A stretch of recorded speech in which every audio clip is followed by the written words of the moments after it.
ಅಣ್ಣ ಈ ನನ್ ಮಕ್ಳದ್ ಒಂದೊಂದಲ್ಲ ಅಣ್ಣ, ಒಂದೊಂದಲ್ಲ, ಬೆಳಗ್ಗೆ 7 ಗಂಟೆಗೆ ಬರ್ತಾರೆ. ಏಕದಂತಾಯ ವಕ್ರತುಂಡಾಯ ಗೌರೀತನಯಾಯ ಧೀಮಹಿ ಅಂತಾರಣ್ಣ.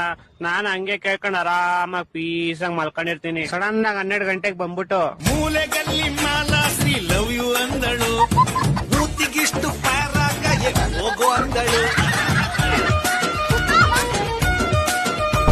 ಅಂತಾರಣ್ಣ.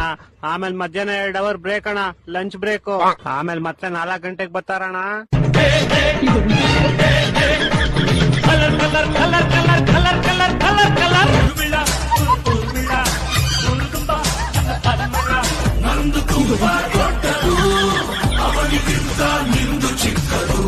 ಮೂರ್ ದಿವಸ ಹಿಂಗೆ ರೋದನೆ ಕೊಟ್ರು ಸರ್. ಹಣ್ಣು, ಕಡುಬು, ಹಾಲು, ಹಂಪೆಲ್ಲ ತಂದ್ಕೊಟ್ರು ಸರ್. ನಾನು ಹಂಗೆ ತಿನ್ಕೊಂಡು ಆರಾಮಾಗಿದ್ದೆ. ಒಂದ್ ದಿವಸ ಹಿಂಗೆ ಬಾ ಆಚೆ ಹೋಗೋಣ ಅಂದ್ರು ಸರ್. ನಾನು ಸರಿ ಅಂತ ಹೋದೆ. ನೋಡಿದ್ರೆ ನದಿಗೆ ಎಷ್ಟ್ ಹೊಂಟೋದ್ರು ಸರ್ ನನ್ನ.